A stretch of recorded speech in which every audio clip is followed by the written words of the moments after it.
We are recording the fourth album of my orchestral music with the London Symphony Orchestra at full strength, 90 players, so it's quite large, particularly in winds and brass and percussion, and a full 50 strings here at Henry Wood Hall. The repertoire consists of 8 different works, which I've composed over the last number of years.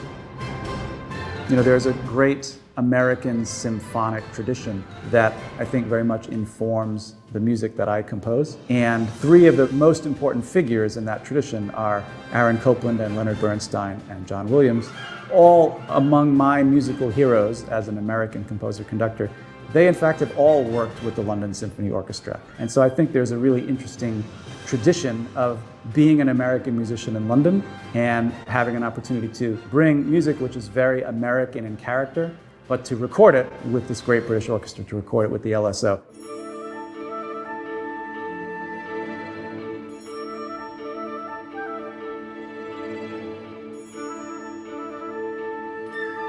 It's wonderful stuff to play. It's great slices of Americana, and he writes beautifully for the percussion section. The music is very warm and generous, and some of it's very exciting.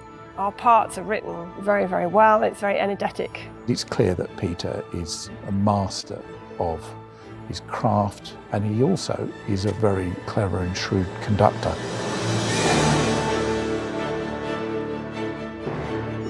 I have to say it's wonderful to see a composer in the middle, conducting his own music and really responding to what we as players are doing. Composers, you know, we don't actually make any noise. We just put dots on a page and we think very, very carefully about those dots and trying to make that work. But it's these wonderful musicians who actually bring it to life. And when I, as the conductor, have the opportunity to set the tempi exactly the way I want, to make changes in articulation and phrasing, then there's something very direct about it. It's a blast. It's absolutely a blast. And it makes one want to just come back and do it again.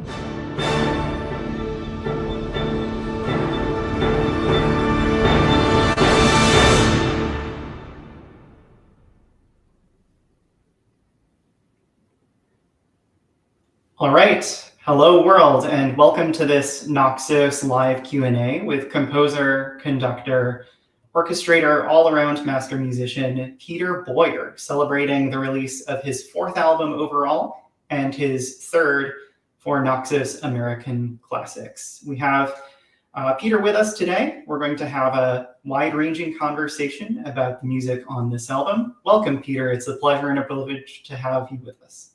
Thank you so much, Nick. Thank you. Happy to be here. Yeah, thank you for speaking with us. So with this recording, Peter is returning to the podium with the London Symphony Orchestra, who he's worked with before, conducting a varied but consistently very driving and kinetic program of his own compositions.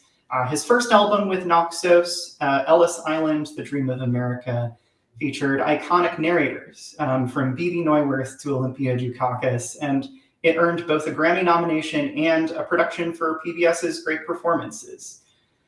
Peter's work has been circulating in all sorts of media for many years now, and one of the most prominent recent playings of his music actually occurred during the inauguration of the most recent US President, Joe Biden, in January of 2021. Listeners around the world heard this fanfare that he wrote specifically for the occasion. It's called Fanfare for Tomorrow, and we have a brand new video of the entire piece. So let's listen now to that composition, Fanfare for Tomorrow, written for the inauguration of the 46th President of the United States.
Uh-oh.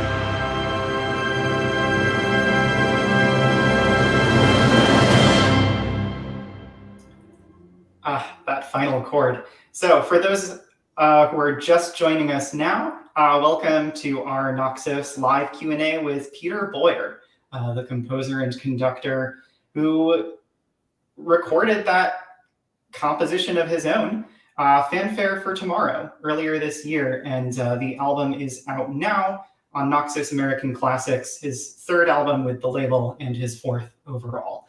Welcome once again, Peter. That piece that you wrote for the inauguration of the most recent US president, Fanfare Tomorrow, it's just so taut and so energized, and it gives such a clear impression of striding into the future, right? No looking back.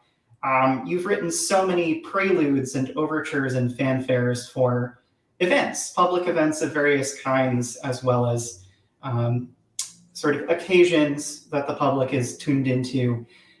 You've said before that you actually heard your own music over CNN when you were watching the inauguration. How much do you tailor this sort of occasion-based music to the particular circumstances at hand? It's a good question, and thank you for the kind words as well. I certainly try in every commission that I'm offered to tailor, to use your word, the music as specifically as possible to what's happening, but also with an eye to the future and to hopefully having some kind of a future life for that particular piece. And you're correct that I have been asked on a number of occasions to write pieces that would fall in the kind of celebratory music category. And I think once a composer has done one or two of those, and meeting with a certain degree of approval, then one is asked to do additional ones. And it's something that I enjoy very much because I do very much believe in music's power to uplift and to inspire. And I myself, as a composer, enjoy very much music, which I have always found uplifting and inspiring. So if I can contribute in some way to that kind of genre, I'm happy to do it. In the case of this particular piece, it has an interesting origin, and I think it's worth taking a moment to explain that this performance that you've just heard from the recording sessions with the London Symphony Orchestra at Henry Wood Hall, which is just about 7 months ago, less than 7 months ago, in early 2022. This is actually the third version of Fanfare for Tomorrow, and I suppose it probably will be the final and hopefully definitive version.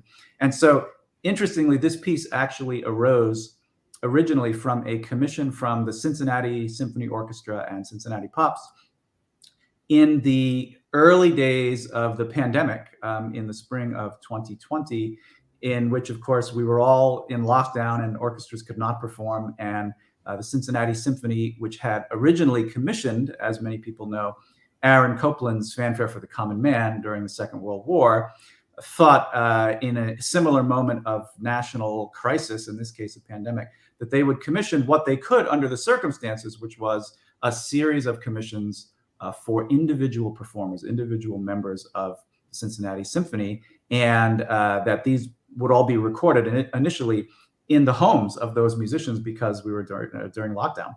So I was asked to participate, and I, of course, immediately said yes. And I said, can I pick my instrument? And the answer was yes. And I said, I would like French horn, because I thought French horn, a trumpet is the obvious one, but I thought French horn, we have a lower range as well. And if I only have one instrument, that this is what I want to do. And so I wrote that piece very quickly, and it was supposed to be just a 1-minute piece, very, very short, to be able to be premiered over the internet, over Facebook and Instagram, et cetera. And so I wrote this 1-minute solo horn piece for the principal horn player of the Cincinnati Symphony, Elizabeth Frymuth, who did a great job. And I thought, well, this piece is embryonic. This can be something bigger on a bigger occasion.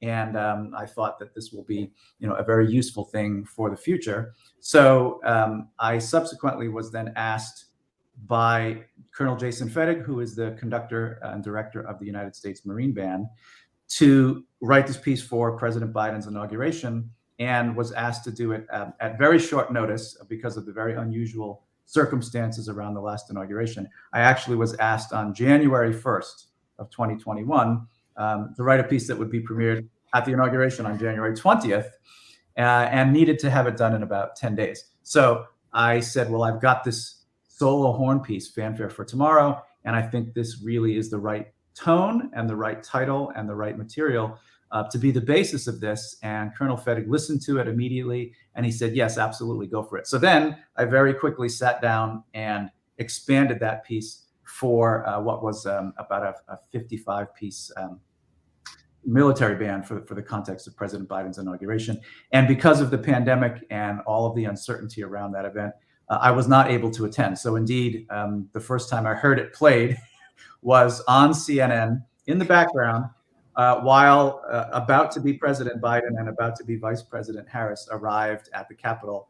And they were getting out of their limos, and I heard my piece being played by the United States Marine Band. So it was a very strange, surreal, and very cool moment. And then I said, well, this has to exist in an orchestral version. And so pretty quickly I set about writing the orchestral version of the piece. And that also was played by the Cincinnati Pops, as well as by Gerard Schwartz in the Eastern Music Festival last summer, just about exactly a year ago. And so that version now is the orchestral version, and that is one of the, I think, more important pieces on the new recording. Well, thank you so much for sharing it with us and sharing those, very bizarre circumstances to hear your own music. I'm sure the audio quality in which you're hearing it on the recent album is much better than over the CNN live broadcast. What is it like then to immortalize some of these pieces that originate under such specific circumstances, to sort of let them into the world through the recording process and commit them to a version in the recording studio? It's a good question.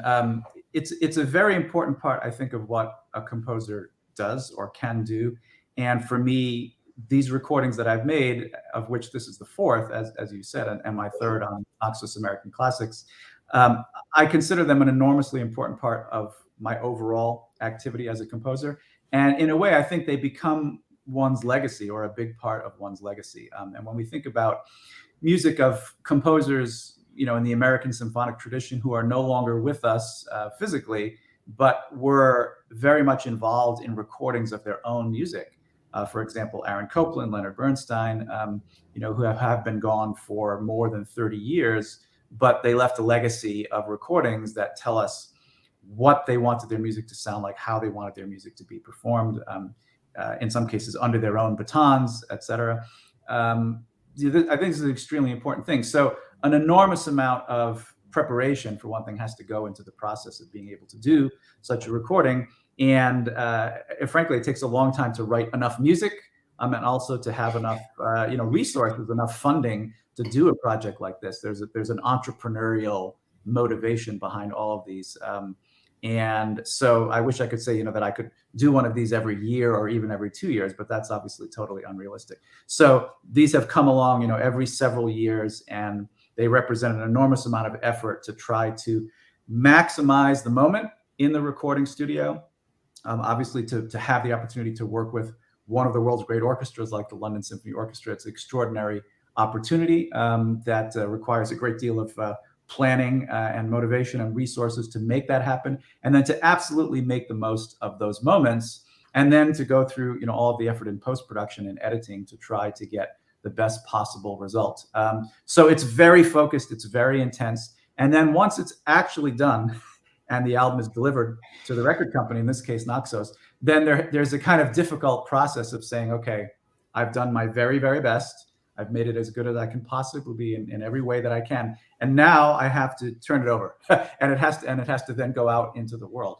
And so in this case, this is just getting out into the world. But in the case of my previous 3 recordings, they've been out in the world for a while. And I will say that they've had an enormous impact on my career overall, because to get hopefully a world-class quality recording, it's a significant achievement. It takes an enormous amount of work. So it's something that is a very big part of my life and work as a musician. Absolutely. And we can talk more as our Q&A goes on about how the process of recording this album unfolded. But we should probably hear a bit more music, right? For those who are just joining us, welcome to our live Q&A here at Naxos with composer-conductor Peter Boyer. His new album is out now, was out last Friday, and it is a set of orchestral works.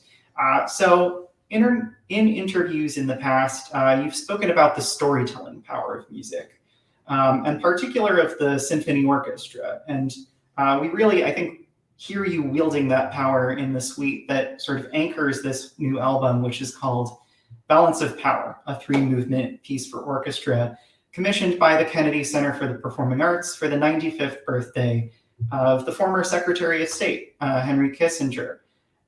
Its middle movement has a comic element, kind of by request of the man himself, apparently, which we can get into later. So let's now hear the duet between contrabassoon and bass clarinet at the heart of this middle movement of the suite Balance of Power. The subtitle here is A Sense of Humor, and it's a bluesy send-up of the honoree's very low, famously low, speaking voice. So here is that music from Balance of Power by Peter Boyer. This is called A Sense of Humor.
All right, that was just a brief excerpt from the heart of this piece of Balance of Power, the middle movement, A Sense of Humor.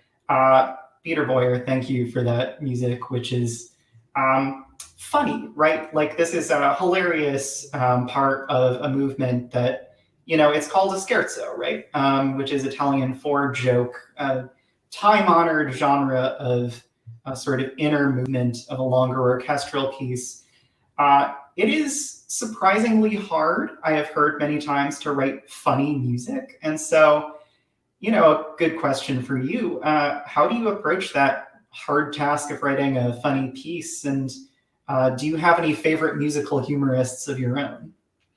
Yeah, so that's a couple-part question. And let me just, I'll preface it by just saying a few words about the overall piece, because I've never had a commission request quite like this one, and I've never had a set of challenges quite like this set of challenges that I had. And indeed, as you referred to, the 3 movements of the larger piece called Balance of Power. The first movement is a sense of history, which I guess we'll talk about in a moment. The second movement is a sense of humor, subtitled Scherzo Politico, and the third movement is a sense of direction. And it's a very unusual circumstance in that, you know, I was asked by a former United States ambassador, a woman named Bonnie McElveen Hunter, who I think is really one of our most active commissioners of new orchestral music in the United States. And she's commissioned a number of very distinguished American composers over the last dozen years or so. She commissioned people like John Corigliano and Richard Danielpour, and the late Andre Previn and Anna Klein, a very distinguished group of composers. And so I had heard of her, but was completely unprepared for this email that I received out of the blue, which was in the fall of 2018. And the subject line of the email was "Symphonic Work dash Dr. Henry Kissinger."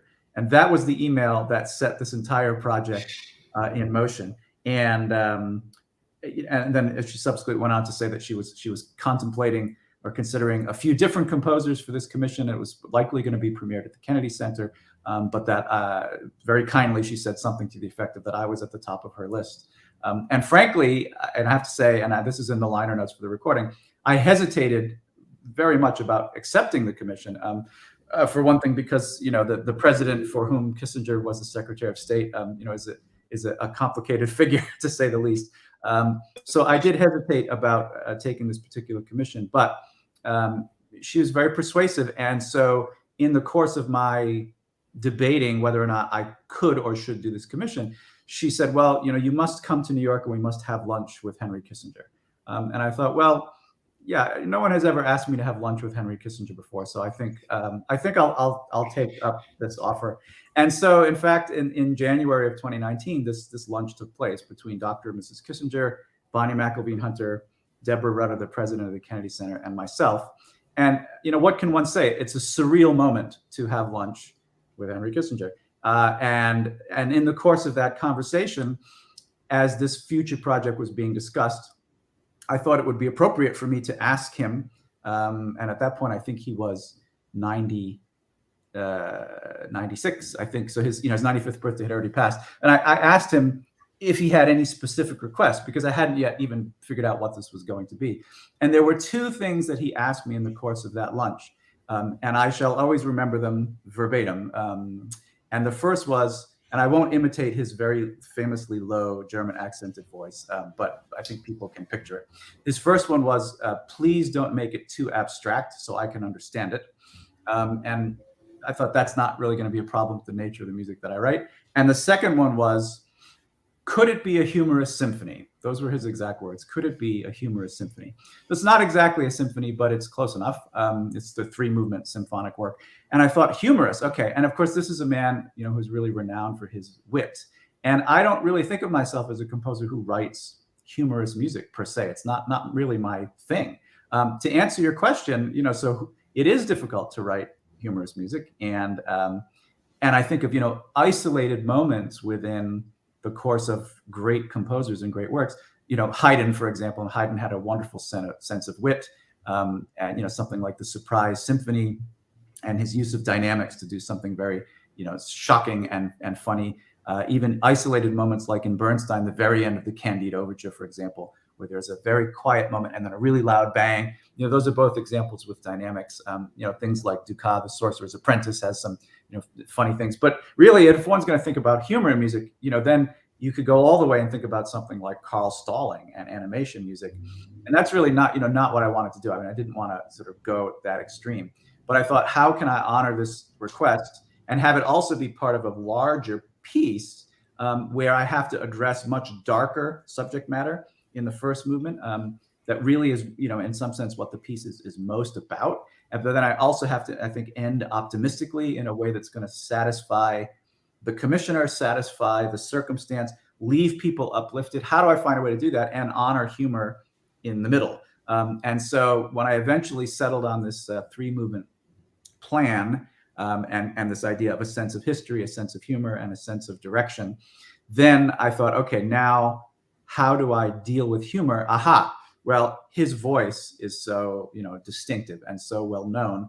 And, it may be the only piece that I know of that has a duet for a contrabassoon and bass clarinet. So that was my idea. And then I had to set about actually realizing the idea. The piece is it's in almost all of it is in 7/8. So it's kind of offbeat. It's off kilter. It never really, feels settled. And the music often just goes up and goes down and goes up and goes down and goes up and goes down. It doesn't really go anywhere.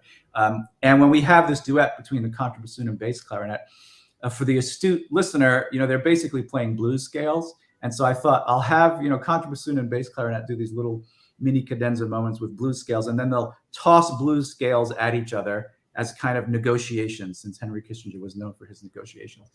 So, you know, I don't think I'll ever have a circumstance like that again in a commission to try to figure out, but that was the plan, and that was how all of that came together. Well, I think it turned out very funny. But you mentioned the darker material in this larger piece, right? And we're talking with composer-conductor Peter Boyer about his three-part orchestral work, Balance of Power. The first movement, as he mentioned, is called A Sense of History. And, you know, there's weight to history, right? The dedicatee of this piece lived through some things and was there for many momentous sort of occasions in history and played a role in shaping them.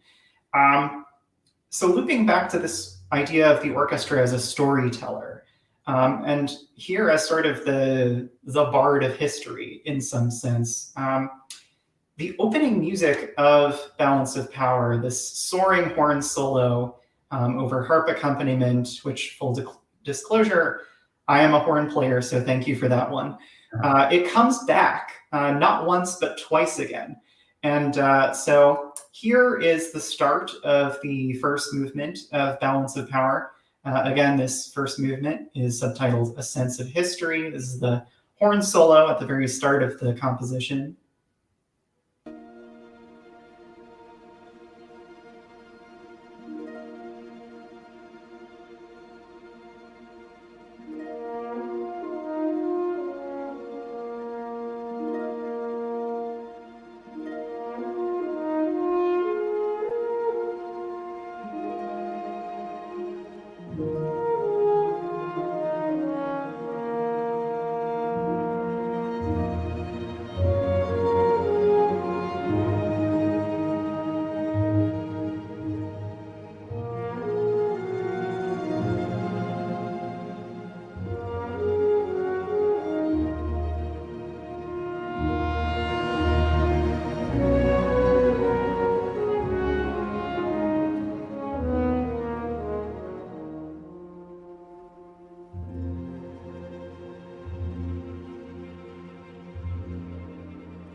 And so then that opening tune of this composition, Balance of Power, the movement subtitled A Sense of History, it transfers over to the strings, but then later at the end of the movement, it reemerges transformed. So let's hear that ending of the first movement of Balance of Power. This is the same music sort of transformed and revisited at the end of A Sense of History.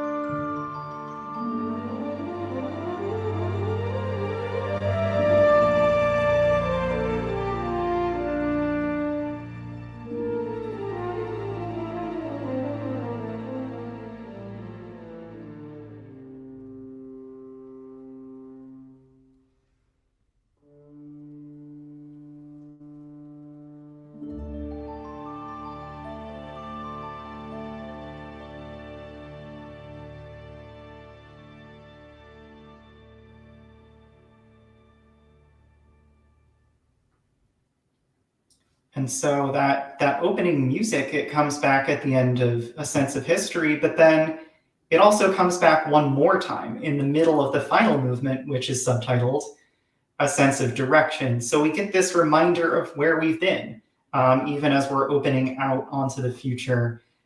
What do you hope audiences take away from that sort of musical journey with that story being told with the orchestra? So it's a good question, and it's I think it's a very subjective one.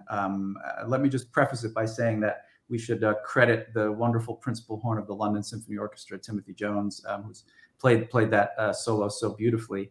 And also we should say that that in between those two excerpts that we heard, which are both the beginning and the ending of the first movement, which is 8.5 minutes or so. In between that, of course, for those that have heard the piece, there's a great deal of contrast and drama. There's a lot of full, loud, aggressive, large orchestra music that I intended to depict strife and combat and all of the struggles across human history. And so to answer your question, I mean, there is this narrative power to the symphony orchestra, and there is such a narrative tradition in composers who've written for the orchestra across the century. It has an incredible ability to tell stories, whether that is in the context of, say a film score or a documentary or something accompanying visual images, or not, or if just the audience themselves is bringing their own memories and their own interpretation and their own visual images in their mind. The orchestra can suggest this. And so, I worked very hard in that tune, that big tune, to try to find the right character and to try to suggest history in a way. Having decided, okay, this needs to be about history and this needs to suggest this, how does one actually write that, right? How does one actually create some material that suggests this? And for one thing, and you're a horn player, so you'll appreciate this. I mean, I do think that the solo horn has this bardic kind of quality. It has, when well played, it has this noble storytelling kind of quality it's very attention grabbing, and it can be exciting, or it can be contemplative, it can be reflective. And so trying to capture that, having a great player like the principal player of the LSO helps. But what are the notes? What does one actually do? And again, for the musically aware in terms of musical materials, this is basically modal. I mean, it goes between being pentatonic and being mixolydian, and the chords that I'm using to accompany it. There's a fair amount of open fifth chords instead of full triads, because to me, an open fifth, has a kind of history sound. It has an older sound to it. And so trying to just find those elements and to find a way to make them work is very important. And that then contrasts with all of this really aggressive kind of music that comes in between. So, part of the answer to the question is, when that horn solo returns at the end of the first movement, it's a kind of memory device, right? It's a mnemonic. We've heard it before. We recognize it. Hopefully it imprints itself on your mind when you first hear it. We go through all of this struggle, and then it takes on a sort of different resonance, because when we first heard it, we heard it in isolation, but the second time we hear it after all of this activity, and also it's been transposed. So as if it weren't high enough the first time for the horn player, we go up from B flat to D, and so then he's got to go way up, which is good. There's something about high horn, but then it goes all the way down to a low C below the low D that it cadences on, and then again we end harmonically with just an open fifth, which has this kind of older sound, a resonance to it. So all of it is in the service of suggesting some kind of a narrative, and that's the fun of trying to write a piece like this. Absolutely. Well, thank you for sharing all of this wisdom. Again, for anyone joining us sort of halfway through our live Q&A, this is composer and conductor Peter Boyer. We're celebrating his 4th album overall, his 3rd for Naxos American Classics over here at Naxos. And let's carry on. So a number of the pieces on this most recent album of yours released last Friday with the London Symphony Orchestra. Some of them are brand new, right? Not heard before on record or in public. Some are arrangements of pieces that have made appearances before. Earlier, we talked about how your Fanfare for Tomorrow for President Biden's inauguration emerged from a solo French horn piece for the principal horn of the Cincinnati Symphony. Let's hear one of those arranged pieces. So this that we're going to hear next is the orchestral version of a piece called Curtain Raiser. We're going to hear the brass from the original make a very smooth handoff to the strings. So smooth that you would never necessarily guess that it was originally written for wind ensemble. So again, this is Curtain Raiser for orchestra by Peter Boyer.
And again, that was a brief excerpt from a piece called Curtain Raiser by Peter Boyer. So that was commissioned by the American Band of Providence, a sort of all wind and percussion group. And yet it sounds so natural and so idiomatic as an orchestra piece. I'm wondering, would you like the opportunity to record more of the band versions of your works? I say this as a former band nerd myself, who has also played in orchestras pretty consistently. I see. Yeah, also a good question. And I will preface that by saying that this represents a new kind of endeavor for me, because this is the first recording in which there even were any concert band or wind ensemble works of mine to deal with in any fashion. That is a relatively new development for me. And so having more than one version of something is a relatively new development for me. I've been composing for orchestra for a long time, since I was in my early 20s. And that has been really my first love, and where I've placed the vast majority of my efforts. And I will say that prior to this commission for this piece called Curtain Raiser, I had been approached about wind ensemble or concert band commissions on a few occasions, and I had actually turned them down because I had orchestral commissions to do. And I honestly was a bit afraid to try to figure it out, because I just hadn't done it. I hadn't come from it. I didn't, grow up playing in concert bands or anything like that. It was not an area of repertoire that I felt any sense of familiarity with. But I kept getting asked, and so I thought, well, I keep getting asked, perhaps I should write a concert band piece.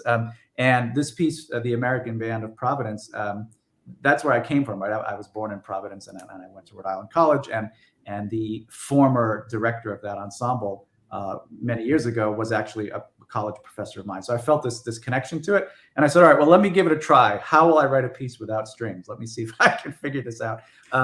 And so I spent a long time trying to figure out this piece, Curtain Raiser, and listened to a lot of concert band repertoire and looked at scores, which I'd never done, to try to really understand how I can make this work. And part of, I think, the answer to your question or commentary on it is that because I think like an orchestral composer, because I've been doing it for so long, I can't help but think that way. So if I'm writing a concert band music, it's more a question of my own musical personality is going to come through. So how do I translate this? How do I make it work? And I guess because I have done a lot of writing for brass and percussion anyway, it's sort of natural. So in the case of this recording, as you say, there are actually 3 pieces that started life as concert band pieces: Curtain Raiser, from which we just heard an excerpt, Fanfare for Tomorrow, and also Fanfare Hymn and Finale for the United States Marine Band's 220th anniversary. And that was the second one that I'd done. And I thought, well, I've written one concert band piece now. I'm good. I'm going to go back to the orchestra. And then, like, literally, just a very short time after, I heard from the United States Marine Band saying, would you write us a piece for our 220th anniversary? And I said, well, I have to do that. So here I ended up spending a lot of time creating new orchestral versions for this recording. And indeed, the original versions, the concert band versions, have not yet been recorded. So my hope is that actually the United States Marine Band had a plan to record Fanfare Hymn and Finale, which was waylaid by the pandemic. So hopefully that will happen. And yeah, I'm certainly open to that being a sort of additional area for me. But I think, my first love being the orchestra, probably that will remain the main focus. All right. Well, for those who are joining us deep into the broadcast, don't worry. We're still on with composer and conductor Peter Boyer here for this Naxos live Q&A. And we've just been talking about some of the differences between writing for orchestra and for wind ensemble or concert band, which Peter Boyer has recently gotten into thanks to some commissions. Let's sort of steer in the other direction for a moment. There's this beautiful point of contrast on his new album, his 4th album overall, where we hear a lot of music for full orchestra and then one piece for string section alone, for string orchestra. This composition, Radiance, which emerged during some of the darkest days of the COVID-19 pandemic, is also the only piece written for the album. And sort of greeting the world in this recorded form. So let's hear a fairly substantial slice of this composition, Radiance, which is It sounds the way it's titled, right? It's a radiant piece of music for string orchestra. Here is several minutes of Radiance for Orchestra by Peter Boyer.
All right.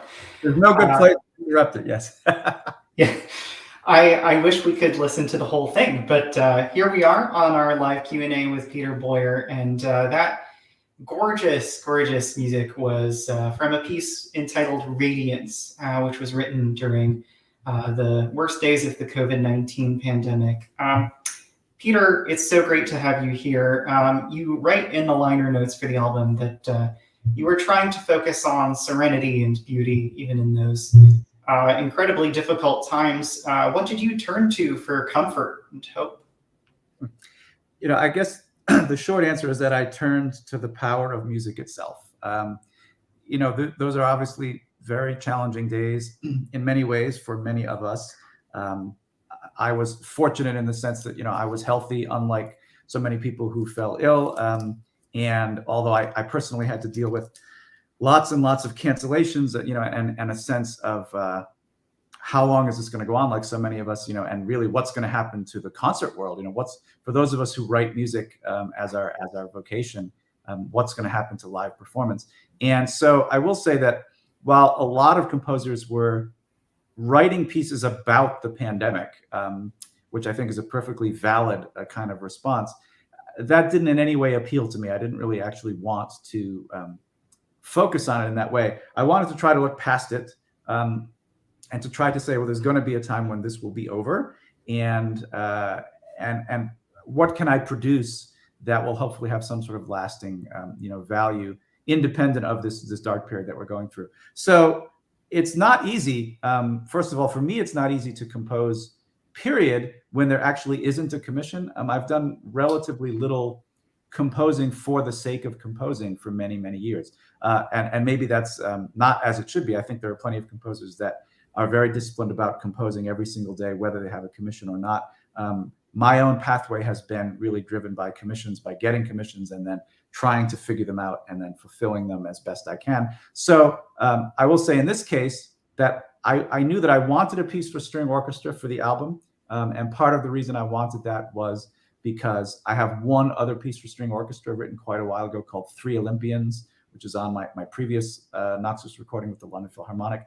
And 3 Olympians has had a very, very good life in the concert hall and broadcast, which I'm happy to say. So I wanted another string orchestra piece, but I didn't have any specific agenda and I didn't have a commission. So it was going to be all about what was going to actually satisfy me as a composer. And you'd think that that's easy, but that's actually quite difficult. And so I will say that I worked on Radiance endlessly. I mean, I worked this 9 minutes and 20 seconds. I mean, I worked on it for months and months because I just wanted to get it to my own satisfaction and to a place in which I felt that it was a satisfying piece of music of whatever length it turned out to be. It turned out to be 9 minutes and 20 seconds. And I wanted to be able to go into the recording studio with the London Symphony Orchestra. When I started this piece, I didn't know when that was going to happen. I didn't know how it was going to happen. We were in the middle of the pandemic, but I knew someday it was going to happen. I want to go into the recording studio and I want to revel in the beauty and the lyricism of the London Symphony Orchestra string section. And so that's what motivated me, was to keep going. And I know it's going to sound strange, but I knew it was A major. That was all I knew. I knew it was going to be A major. And lo and behold, it is A major, although we go in other places as well. But somehow, just that idea of A major was very important to me. So it was a long, slow process. And it's funny to think that, one works on something for months and months. And then in the recording studio, we recorded this entire track in about an hour and 40 minutes, from start to finish. From the first time they actually picked up the bow and started, about an hour and 40 minutes to record, 9.5 minute piece. So that tells you something about the skill of this ensemble. And my point is that you can have hundreds and hundreds of hours of work that ultimately funnels down to this small moment in time to try to make it go as well as it can possibly go. And then again, you put it in the can. And to go back to your earlier question, it becomes part of one's legacy, right? If you get it right, hopefully this piece, which is brand new, hasn't even been performed live by anyone yet, but hopefully it will now be on its way to having a life. And I'm very proud of this piece, and it is quite a contrast to the rest of the album. Yeah, a lovely one. It must be said, no shortage of times. So hello to all of our viewers out there in the world. We can see some of your comments coming in from YouTube. It is nice to hear from you. And those of you who have any questions or any thoughts for us as we're nearing the end of this Q&A session, please feel free to drop them in either on Facebook or YouTube. We will see them and we will be able to set aside a few minutes for them. So, Peter, again, thank you for being here. This is your 3rd portrait album on Naxos American Classics, your 4th overall. Ellis Island, The Dream of America, came sort of first in that procession, and it's such an accomplishment. But in between then and now, with your fourth album coming out, you've conducted dozens of recording sessions for yourself and for others. And we have a clip, actually, from this recording process for the fourth album, where you talk about hearing this trumpet soloist of the London Symphony Orchestra, James Fountain, play your music during the recording sessions. Let's hear that clip now. And we also see you on the podium conducting your own music in this video. So here's Peter Boyer with the London Symphony Orchestra and trumpet soloist James Fountain. The title of the composition here is In the Cause of the Free. In the Cause of the Free is a piece that was commissioned by the Cincinnati Symphony Orchestra for the Cincinnati Pops for Veterans Day. It's a Veterans Day themed piece, and the poem from which the title comes is a poem called For the Fallen by Lawrence Binyon, actually a British poet writing of his fallen countrymen in World War I. And calling for solo trumpet, it was so wonderful to hear James Fountain, who's the principal trumpet of the LSO, play this piece with such feeling.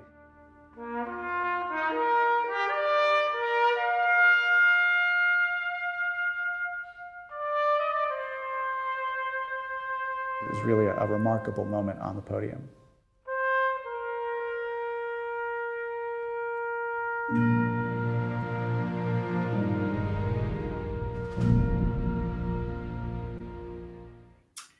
Another track where I wish we could listen to the whole thing right now.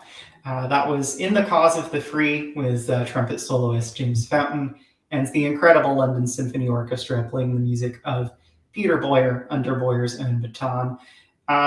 So this is a pretty expansive question, but given all the work you've done with orchestras live and in the recording studio, how do your experiences on the podium and in the studio inform your composition process at the very start of things?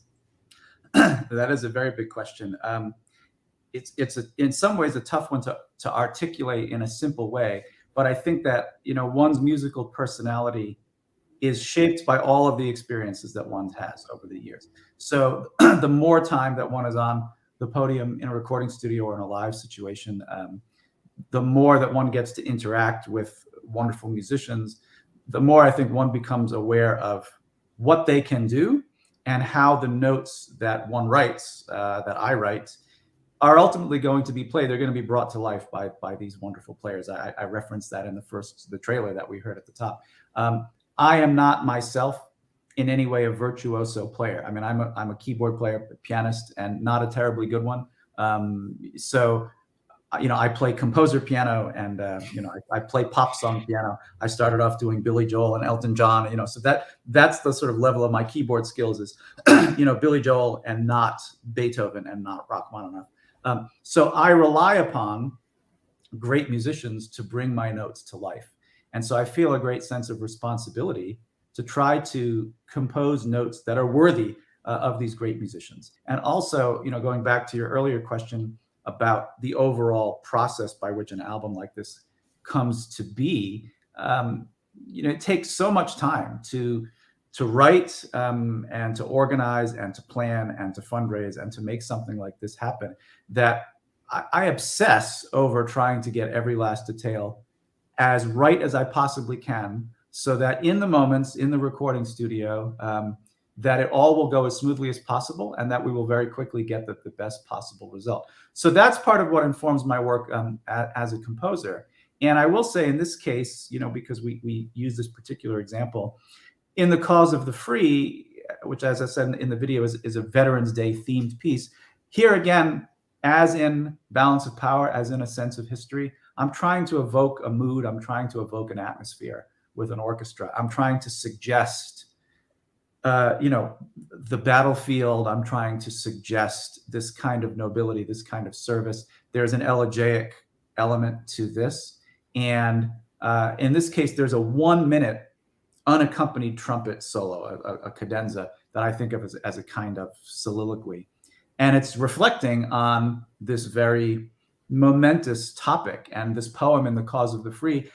In the moment before we actually played this for the first time in the recording studio at Henry Wood Hall, I read this brief excerpt from the poem in the cause of the free, from which the title comes, because it's a British poem and I was in London, and it's a World War I poem. And I thought, I'm among the British and I'm an American, and I had chosen this British poem that I think is so beautiful and so poignant. And so, even just in reading that poem, I felt, verklempt, as the saying goes. I felt very emotional about it. And then I played it for the first time. So it's, 6.5 minute, almost 7-minute piece. And when we got to this solo, I had talked about it with James Fountain that I just met. I mean, I just met the man, but he had the music. And then we played it down in one take. We got to the cadenza. I stopped. We were all silent. They knew it was coming. And then he played for 1 minute, and he played the solo. And then there's a sort of, orchestral little epilogue at the end that ties it up. And the strings come back in. And it was just overwhelmingly emotional. And even thinking about it now, I get emotional because it was just right. Everything about it was just right. And it was, in a way, a kind of validation of all the work that I've done as a composer. But also, I had never stood on the podium and conducted it. I'd been in the audience in Cincinnati when Cincinnati did it. Robert Sullivan, beautiful trumpet player, the first trumpet player of Cincinnati Symphony and Pops, had done it beautifully. But there's something different when I actually get to be up there, stand on the podium, and hear the sound, all around me of this thing that I created. So it's a very special moment, and a great deal of time and effort and thought and energy goes into those moments. And I feel like it's a privilege. It's a privilege to get to do that, and it motivates me to want to sit down and try to do it again. Well, it's been a privilege to talk with you today, composer-conductor Peter Boyer. Again, our Naxos live Q&A with Peter Boyer is very quickly coming to an end. I just have one quick question to sort of close us out before we hear a little bit more music.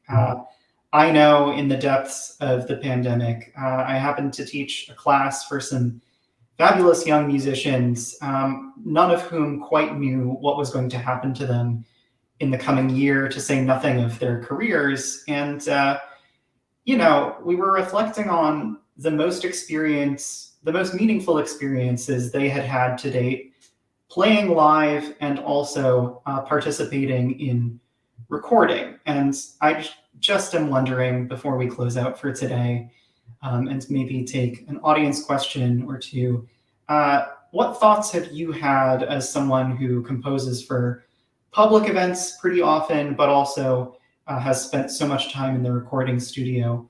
How much have you thought about the value of both public events and recordings over these past couple of really challenging years? Sure. Yeah, I mean, the recording, and first I'll refer back to what I said earlier about this idea of legacy, that I think that in a way recordings are the legacy of us who are musicians, composers, performers, conductors. They really have the possibility of enduring beyond us and beyond our mortal sphere, so to speak. And even though recordings are a relatively new phenomenon in the history of music, the fact that we've got a century worth or more, more than a century worth of recordings gives us some insight into those who came before. And now we live in a time where the technology allows such incredible recordings that, who knows 50 years hence how people are going to react to these recordings that are being made right now. But I think it's fair to say that, the best that we can do is going to represent us going forward. As far as live performance goes, obviously, we all, for a period, however long that period was, depending on where we were in the country or where we were in the world, we all had to endure the ending of live performance for a period of time, lockdowns. And I think it really has made me value even more and appreciate even more the meaningful qualities that we get in live performance. I mean, so here we are, we're talking, across the country, and we're chatting. And this is how we interact these days. This is how so much of our interactions happen. I mean, just the last 2.5 years have had a profound effect on how we all do our work and how we all communicate with each other. And so I think it's easy, we can take it all for granted very quickly. And everybody had to make, videos with the little, Hollywood Squares approach, and everybody's playing their own piece in their own apartment and putting it together. And that is wonderful that can happen. But obviously, there's something unique and energizing about live performance. And so I think I appreciate it more than I did before the pandemic. And I've heard many of my colleagues say the same thing. When you can't do it anymore, then when you can actually finally do it again and get on a stage and play amongst your colleagues and for other people, there's something very validating about that. And I think it's part of the human experience. So hopefully we will not have to endure these kind of lockdowns any further, and we can appreciate what it was that we lost for those 18 months or 2 years or however long it was. Amen. Well, Peter Boyer, thank you so much for sharing your music and your thoughts with us today. Again, the album is out as of last Friday. It is on Naxos American Classics, Peter Boyer's fourth portrait album of his own music. This time it's orchestral works, really varied palette of music. Much of it, as you said earlier, Peter, is celebratory, and we all need something to celebrate these days, right? Many of us have earned a little celebrating after the past couple of years. And so in that spirit, let's close out with a little bit more music. This is the finale from your composition for orchestra, Prelude, Hymn, and Finale, which appears on this latest album for Naxos American Classics. Peter Boyer, thank you so much for talking with us today. Thank you, Nick. It's been a pleasure. Thank you, everybody out there as well.